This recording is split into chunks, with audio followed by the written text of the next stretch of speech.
आइए जानते हैं झारखंड के हर जिला हर क्षेत्र की छोटी से लेकर बड़ी खबरों को। उससे पहले चैनल पर नए जुड़े हैं तो चैनल को सब्सक्राइब करना ना भूले।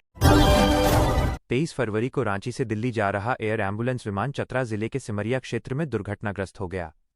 इस हादसे में विमान में सवार सभी 7 लोगों की मौत हो गई। विमान में मरीज, डॉक्टर और क्रू सदस्य मौजूद थे। बताया गया कि उड़ान भरने के कुछ समय बाद विमान का संपर्क एटीसी से टूट गया और खराब मौसम के बीच दुर्घटना हो गई। हादसे के बाद प्रशासन और एनडीआरएफ टीम मौके पर पहुंची और शवों को बरामद किया गया। इस घटना से पूरे राज्य में शोक की लहर है। सरकार ने जांच के आदेश दिए हैं और हादसे के कारणों का पता लगाया जा रहा है। अगली खबर है कि धनबाद से कोयंबटूर के बीच जल्द ही नई अमृत भारत एक्सप्रेस ट्रेन शुरू होने जा रही है। इस ट्रेन का उद्घाटन 1 मार्च को प्रधानमंत्री द्वारा किया जाएगा। इससे झारखंड और दक्षिण भारत के बीच यात्रा आसान हो जाएगी। रेलवे विभाग ने तैयारियां शुरू कर दी हैं और यात्रियों को सस्ती और तेज यात्रा सुविधा देने का दावा किया है। यह ट्रेन लंबी दूरी के यात्रियों के लिए बड़ी राहत मानी जा रही है। अगली खबर है कि धनबाद जिले में करीब 10,000 राशन कार्ड धारकों के नाम हटाए जाने की प्रक्रिया चल रही है। सरकार का कहना है कि जांच में कई अपात्र लोगों के नाम सामने आए हैं। पात्र लोगों को ही राशन योजना का लाभ देने के लिए यह कदम उठाया जा रहा है।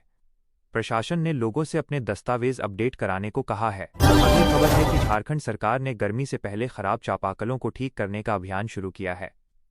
सरकार के अनुसार पिछले 2 महीनों में 16,000 से अधिक चापाकल ठीक किए गए हैं। इसके लिए टोल फ्री नंबर भी जारी किया गया है ताकि लोग शिकायत दर्ज करा सकें। इससे ग्रामीण क्षेत्रों में पेयजल समस्या कम होने की उम्मीद है। अगली खबर है कि झारखंड स्वास्थ्य विभाग ने सभी सिविल सर्जनों को लंबित बिल 26 फरवरी तक ट्रेजरी में जमा करने का निर्देश दिया है।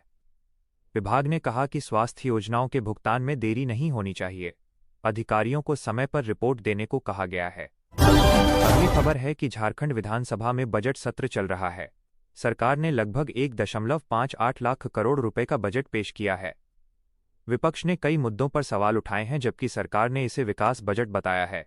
आने वाले दिनों में इस पर चर्चा जारी रहेगी। अगली खबर है कि झारखंड सरकार ने पर्यटन बढ़ाने के लिए 361 करोड़ रुपए की परियोजनाओं की योजना बनाई है। इसमें दशम और जोन्हा जलप्रपात में ग्लास ब्रिज और पतरातू में स्काईवॉक बनाया जाएगा।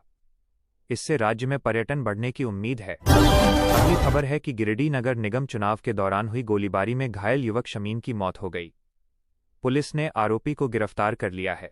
इस घटना के बाद इलाके में तनाव है और सुरक्षा बढ़ा दी गई है। अगली खबर है कि गम्हरिया और चांडिल के बीच तीसरी और चौथी रेल लाइन बिछाने की योजना को मंजूरी मिल गई है। इससे रेल यातायात आसान होगा और उद्योगों को फायदा मिलेगा। परियोजना की लागत हजारों करोड़ रुपए बताई गई है। अगली खबर है कि रांची सहित कई जिलों में मौसम में बदलाव देखा गया है। बारिश और तेज हवा के कारण तापमान में गिरावट आई है। मौसम विभाग ने अगले कुछ दिनों तक बारिश की संभावना जताई है। अगली खबर है कि झारखंड के वित्त मंत्री ने कहा कि राज्य को केंद्र से मिलने वाले अनुदान में कटौती हुई है। उन्होंने केंद्र सरकार से जांच कराने की चुनौती दी है। ये मुद्दा विधानसभा में उठा। अगली खबर है कि झारखंड के कई जिलों में नगर निकाय चुनाव को लेकर राजनीतिक गतिविधियां तेज हैं। उम्मीदवारों ने प्रचार अभियान तेज कर दिया है।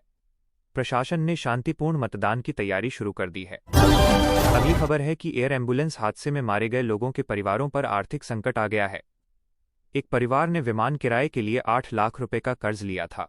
हादसे के बाद परिवार दुख और कर्ज दोनों से जूझ रहा है। अगली खबर है कि हादसे में मारे गए पायलट के परिवार में शोक की लहर है। पायलट छुट्टी पर जाने वाले थे, लेकिन ड्यूटी बदलने के कारण उड़ान पर गए थे। परिवार ने सरकार से मदद की मांग की है।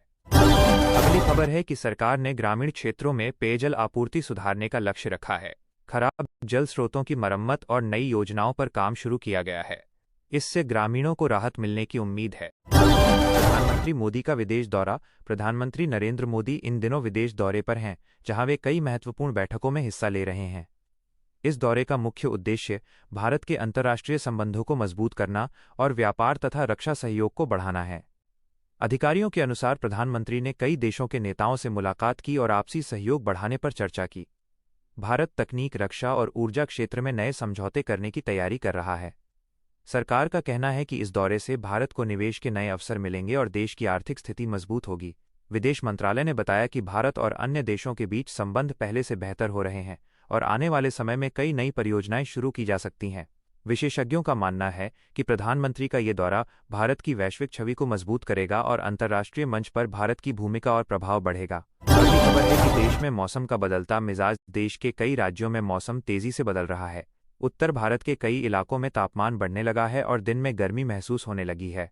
मौसम विभाग ने बताया कि आने वाले दिनों में तापमान और बढ़ सकता है। वहीं पहाड़ी राज्यों में हल्की बारिश और बर्फबारी की संभावना जताई गई है। दिल्ली, राजस्थान और उत्तर प्रदेश में तापमान सामान्य से अधिक दर्ज किया जा रहा है। किसानों के लिए ये मौसम महत्वपूर्ण माना जा रहा है क्योंकि फसलों पर इसका असर पड़ सकता है। मौसम विभाग ने लोगों को दोपहर में धूप से बचने और पर्याप्त पानी पीने की सलाह दी है। मौसम वैज्ञानिकों के अनुसार मार्च के महीने में गर्मी और बढ़ सकती है और कई राज्यों में लू चलने की संभावना भी है। अगली खबर है कि सोना चांदी के दाम में उतार चढ़ाव। देश के सर्राफा बाजार में सोना और चांदी की कीमतों में लगातार उतार चढ़ाव देखा जा रहा है। शादी के सीजन के कारण सोने की मांग बढ़ी हुई है, जिससे कीमतों में बदलाव हो रहा है। कई बड़े शहरों में सोने के भाव में हल्की गिरावट दर्ज की गई है, जबकि कुछ जगहों पर कीमत बढ़ी है। चांदी के दाम भी स्थिर नहीं है और रोजाना बदलाव देखने को मिल रहा है। बाजार विशेषज्ञों का कहना है कि अंतर्राष्ट्रीय बाजार में कीमतों के असर से भारत में सोने चांदी के भाव बदलते रहते हैं। निवेशकों के लिए ये समय महत्वपूर्ण माना जा रहा है क्योंकि कीमतों में बदलाव से निवेश के अच्छे अवसर मिल सकते हैं। ग्राहकों को खरीदारी से पहले बाजार भाव की जानकारी लेने की सलाह दी जा रही है। अगली खबर है कि सुप्रीम कोर्ट में अहम सुनवाई। सुप्रीम कोर्ट में आज कई महत्वपूर्ण मामलों की सुनवाई हो रही है। इनमें शिक्षा और प्रशासन से जुड़े मामलों पर विशेष ध्यान दिया जा रहा है। अदालत ने पहले भी कई मामलों में सरकार से जवाब मांगा था और आज उन पर सुनवाई जारी है। सुप्रीम कोर्ट के फैसलों का देश भर में असर पड़ता है और कई नीतियों में बदलाव भी हो सकता है। कानून विशेषज्ञों का कहना है कि इन मामलों के फैसले आम लोगों के लिए महत्वपूर्ण साबित हो सकते हैं। अदालत ने पहले भी पारदर्शिता और नियमों का पालन करने पर जोर दिया है। आज की सुनवाई के बाद कई मामलों में स्पष्टता आने की उम्मीद है। अगली खबर है कि महंगाई पर सरकार की नज़र। देश में महंगाई को नियंत्रित करने के लिए सरकार लगातार प्रयास कर रही है। खाद्य पदार्थों और ज़रूरी चीज़ों की कीमतों पर नज़र रखी जा रही है। सरकार का कहना है कि आम जनता को राहत देने के लिए कई कदम उठाए जा रहे हैं। बाजार में दाल, तेल और सब्जियों की कीमतों में कुछ जगहों पर बढ़ोतरी देखी गई है। विशेषज्ञों का कहना है कि अंतर्राष्ट्रीय बाजार और मौसम का असर भी महंगाई पर पड़ता है। सरकार ने अधिकारियों को कीमतों पर नियंत्रण रखने के निर्देश दिए हैं। आने वाले समय में महंगाई कम करने के लिए नई योजनाएं लागू की जा सकती हैं। अगली खबर है कि रोजगार योजनाओं पर जोर। सरकार रोजगार बढ़ाने के लिए नई योजनाओं पर काम कर रही है। युवाओं को रोजगार देने के लिए कौशल विकास कार्यक्रम चलाए जा रहे हैं। सरकार का कहना है कि छोटे उद्योगों को बढ़ावा देकर रोजगार के अवसर बढ़ाए जाएंगे। कई राज्यों में प्रशिक्षण कार्यक्रम शुरू किए गए हैं। युवाओं को नई तकनीक सिखाने पर भी जोर दिया जा रहा है। विशेषज्ञों का मानना है कि रोजगार बढ़ने से देश की अर्थव्यवस्था मजबूत होगी। सरकार का लक्ष्य अधिक से अधिक युवाओं को रोजगार उपलब्ध कराना है। अगली खबर है कि डिजिटल इंडिया अभियान जारी। देश में डिजिटल सेवाओं का विस्तार तेजी से हो रहा है। सरकार डिजिटल इंडिया अभियान के तहत नई सेवाएं शुरू कर रही है। अब कई सरकारी काम ऑनलाइन किए जा सकते हैं, जिससे लोगों को सुविधा मिल रही है। ग्रामीण क्षेत्रों में इंटरनेट सुविधा बढ़ाने का काम भी जारी है। सरकार का कहना है कि डिजिटल सेवाओं से समय और पैसे की बचत हो रही है। आने वाले समय में और नई सुविधाएं शुरू की जाएंगी।